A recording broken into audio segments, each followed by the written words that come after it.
Congress party senior నేత, ఈ మధ్య కాలంలోనే సస్పెన్షన్ గురైనటువంటి నేత బక్కా జడ్సన్ గారు నల్లగొండ, ఖమ్మం, వరంగల్ 3 జిల్లాల పట్టభద్ర నియోజకవర్గానికి జరగబోయే ఉప ఎన్నికల్లో ఎమ్మెల్సీగా ఇండిపెండెంట్గా పోటీ చేయబోతున్నాడు.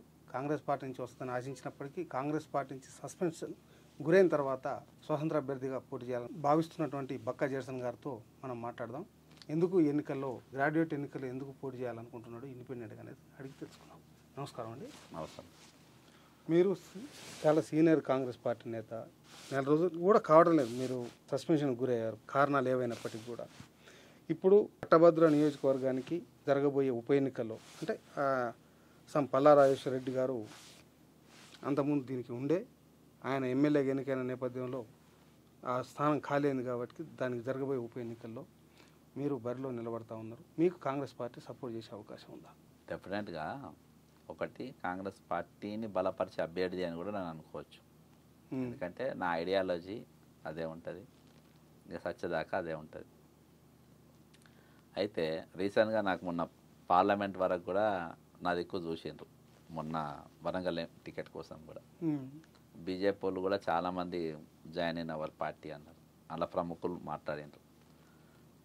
ఒక ఐడియాలజీ అంటే చాలా అది శరీరంతో పెనవేసుకున్నాను. ఈరోజు కండువాలు మార్చినట్టు ఉండేది, మీకు తెలుసు కదా. కాబట్టి నేను కాంగ్రెస్ పార్టీ బలపరిచే అభ్యర్థిగా నేను అనుకోవచ్చు. సెకండ్ ఏంటంటే నేను ఈ 10 సంవత్సరాలు 34 సంవత్సరాలు నేను కాంగ్రెస్ పార్టీ అధికారం కోసం కార్యకర్తగా పనిచేసినప్పటికీ 10 సంవత్సరాలు మాత్రం తెలంగాణ ప్రభుత్వం పైన చేసిన ఉద్యమాలతోనే నేను నేర్చుకున్న పాఠాలు, అందులో ఎక్కడెక్కడ మేము మనకు లోపాలు ఉన్నాయి దాన్నే నేను మేనిఫెస్టోగా పెట్టుకొని ఈరోజు మేనిఫెస్టో కూడా 3 జిల్లాల రిలీజ్ చేసిన. దానిలో నేను కౌంటింగ్ అయిన తెల్లారికెళ్ళే నాకు ఎట్లనే ఏ అవకాశం రాదని నాకు తెలుసు, కానీ ఒక వాణి అనేది ఖచ్చితంగా వినిపించాలి అనే దాంతో నేను 564 ఆఫీసులు తిరిగిన, ఇప్పటికీ 564 ఆఫీసెస్ తిరిగిన, ప్లస్ జనాన్ని వివిధ రకాలుగా స్కూల్లో కానీ అక్కడ కానీ అది డిఫరెంట్గా కలిసిన. అట్లా దాదాపుగా నేను ఇప్పటికీ ఒక 35,000-40,000 మందిని ఆ ఓటర్లను ఆల్రెడీ నేను కలవడం జరిగింది. ఇంకా కూడా తిరుగుతున్నా మామూలు కామన్గా. ఒక కామన్ మ్యాన్ కూడా మామూలు కార్యకర్త నిలబడతాను. 100% కాంగ్రెస్ కార్యకర్త నాకే సపోర్ట్ చేస్తాడు, నాకే ఓటేస్తారని నేను అనుకుంటున్నాను. ఇప్పుడు మీరు ఒక ప్రత్యేకమైనటువంటి ఒక ప్రణాళికని మేనిఫెస్టోని రిలీజ్ చేశారు. ఈ మేనిఫెస్టోని మీరు ఒంటరిగా అంటే మీరు పార్టీ ద్వారా అమలు చేయించగలుగుతారా, మీరు ఒంటరిగా దీనికోసం ప్రయత్నం చేస్తారు? వాటి కోసం నేను కొట్టాడు విద్యా వైద్య అన్న 5 పిల్లర్స్ పెట్టుకున్నాను నేను. 5 పిల్లర్స్లో విద్య, వైద్య, ఇది 2 లక్షల పోస్టులు, కాల్ భర్తీ, ఇవన్నిటిపైన అంటే ఉద్యమం గత 10 ఏళ్ళు చేసినా నేను మళ్ళీ చేస్తాను. కాకపోతే నాకు ఒక ప్లాట్ఫారం దొరుకుతుంది, లోపల ఉండి స్ట్రాంగ్గా నిలబడతా, డైలీ పబ్లిక్లో కలుస్తా. కాబట్టి ఎక్కడ ఒక వ్యాక్యూమ్ అనేది ప్రభుత్వానికి ప్రజల మధ్యలో ఉన్న వ్యాక్యూమ్ ఏదైతే ఉన్నదో దానికి మధ్యలో నిలబడదాం అనేది నా ఆలోచన. ఇవాళకి ఈ ప్రతిపక్ష పార్టీగా 100% బీఆర్ఎస్ కూడా ఏం చేయలేదన్న. ఎందుకంటే వాళ్ళ సమస్యలలో వాళ్ళు ఉన్నారు. ఇక ఇప్పుడు వాళ్ళంతా ఇప్పుడప్పుడే కోలుకున్నారు. కానీ అల్టిమేట్గా నష్టపోయేది నిరుద్యోగులు ప్లస్ ఉద్యోగులు ప్లస్ కామన్ మ్యాన్. అన్నిటికంటే మించి గత ప్రభుత్వం ప్రవేశపెట్టినటువంటి ధరణి లాంటి పైన సుదీర్ఘమైన పోరాటం చేయాలనేది, వాళ్ళ గ్రీవియన్సెస్ పైన నిలబడాలని చెప్పేసి నేను ఎలక్షన్ నిలబడుతున్నాను. సో ఈ ఎన్నికల్లో మీరు నిలబడితే మీరు అనుకున్నటువంటి ఈ యొక్క 5 డిమాండ్లని అంటే ఈ ప్రణాళికలో చూపించినటువంటి అంశాలన్నింటినీ కూడా నెరవేర్చగలుగుతారా? ఈ ప్రభుత్వం చేత అమలయ్యేటట్టు చేయించగలరా? ఖచ్చితంగా నేను ఏం లేనప్పుడే కొట్లాడినాము, ప్రజలను ఆలోచింపజేయగలిగినాము. ఈరోజు ఖచ్చితంగా నేను నా ఎక్స్పీరియన్స్ సరిపోతాయన్న. గాంధీ దవాఖాన ఉన్న ఎక్స్పీరియన్స్ నేను ప్రతి పబ్లిక్తో నడిపిస్తానా. ఒక ఎగ్జాంపుల్ చెప్తా. ఒక దగ్గర సిటీ స్కాన్ పనిచేస్తలేదన్నా, అక్కడనే ఒక బోర్డు రాసుకొని ఆన్నే కూర్చోవాలి, ఒక వాయిస్ వినిపించాలి. ఎక్స్రే మిషన్ ఆన్నే, స్కూల్లో వాష్రూమ్ బాగాలేదు అక్కడనే, స్కూల్లో అన్నం బాగాలేదు అక్కడనే, ఎక్కడికక్కడ జనాన్ని ఆ విధంగా చేయాలనేది ఒకటి ఆలోచన అన్న. ఎందుకంటే పెద్ద ఎత్తున మనం నష్టపోయినామన్న తెలంగాణ. ప్రామిస్ నేను చెప్తున్నా అన్న, నేను పోస్ట్ కోసమో పదవి కోసమో దేనికోసమో నేను నిలబడతాను ఎన్నికల్లో. కేవలం నాకు రాజకీయాల మీద కూడా నాకు అసహ్యం అనిపించేసింది. ఇక నిలబడ్డది ఏంటంటే ఇక ఎట్లా దిగినాం ఇక సచ్చదాకా నిలబడదాం, దీనికి ఒక లెక్క వచ్చేదాకా అనేది నేను స్టాండ్ అవుతున్నా అంతే. లేకుండా ఇంత ధైర్యం చేయడానికి నాకు అంత ఆర్థిక వనరులు లేవు, కొట్టడానికి శరీరంగా కూడా నాకు అంత బలం లేదు. మిగిలిన బలంతో, మిగిలిన నాకు కొద్దిగా గొప్ప ఉన్న నా పైసలతోని సాధ్యమైన ఒక మేనిఫెస్టో ఒకటే పెట్టుకున్నా. బస్సులలో తిరుగుతున్నా, ఆటోలలో తిరుగుతున్నా, ట్రైన్లలో తిరుగుతున్నా, హోటల్లో అట్లా కలుస్తుండ్రు. కొన్ని సందర్భాలు కారు దొరికితే కార్లలో కూడా పోతున్నాం, వాళ్ళని కలుస్తున్నాం. పబ్లిక్ నన్ను నమ్ముతున్నారు, చాలా వరకు నన్ను నిలబెట్టాలని చెప్పి ఆలోచనలు వాళ్ళు ఉన్నారు. మెయిన్గా నన్ను సస్పెండ్ చేసుడు అనేది పబ్లిక్లో పెద్ద సింపతి క్రియేట్ అయింది. నన్ను ఎట్లా పంపాలి అడిగేటోడు ఒకడు ఉండాలి. అంటే ఇప్పటికైనా అధిష్టానం వచ్చి మీ మీద సస్పెన్షన్ ఎత్తివేయించి ఈ ఉప ఎన్నికల్లో మీకు మద్దతు ఇచ్చే అవకాశం ఉందా అన్న? నేను ఉండేయాలని అనుకుంటున్నా. ఎందుకంటే వాళ్ళు ఆల్రెడీ ఆలోచనలో వేరే వాళ్ళు ఉన్నారు, నన్ను చేయాలని వాళ్ళు ఎప్పుడు కూడా అనుకోరు. ఎందుకంటే వాళ్ళు ఇలా కాంగ్రెస్ పార్టీ ఉన్న పెద్దలు కవిత గారికి, కేటీఆర్ గారికి దగ్గరున్న వాళ్ళు ఉన్నారు. కవిత గారు జైలుకు పోయిన తర్వాత ఇంకా నన్ను చాలా పర్సనల్గా పగబెట్టుకున్నారు. కవిత గారు జైలుకు పోయినాకనే నేను సస్పెండ్ అయినా.